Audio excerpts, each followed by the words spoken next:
Baby Nayan గారు. ధన్యవాదాలు అధ్యక్ష.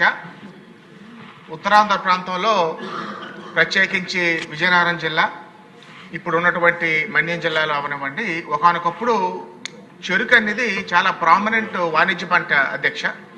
కాకపోతే షుగర్ ఇండస్ట్రీ కొంత డౌన్ గ్రేడ్ అయిపోవడం వల్ల, ఇతర అనివార్య కారణాల వల్ల రైతులు ఇప్పుడు ఎక్కువ మొక్కజొన్నకి కన్వర్ట్ అవుతున్నారు అధ్యక్ష.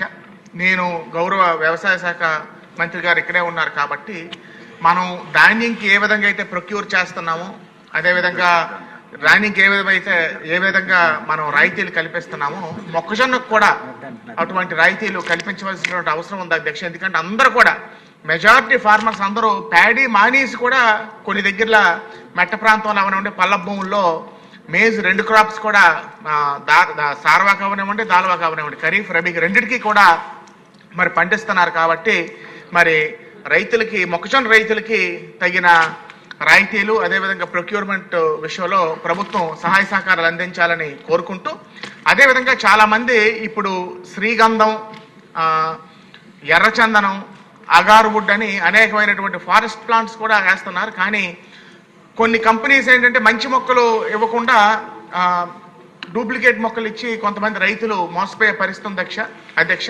చాలా మంది కన్వర్ట్ అయ్యే పరిస్థితి. ఇప్పుడు 5 అంచెల విధానం వచ్చి చాలా మంది పాలేకర్ గారి యొక్క 5 అంచెల విధానంలో మరి ఫారెస్ట్రీస్ కూడా అనేకమైనటువంటి టేక్ అవనివ్వండి, అగారు ఇవన్నీ కల్టివేట్ చేసి గైడెన్స్ వరకు ఇచ్చి తర్వాత కాలక్రమేణా ప్రోత్సాహకాలు ఇవ్వాలని తమ ద్వారా ప్రభుత్వాన్ని కోరుకుంటున్నాను అధ్యక్ష. ధన్యవాదాలు అధ్యక్ష.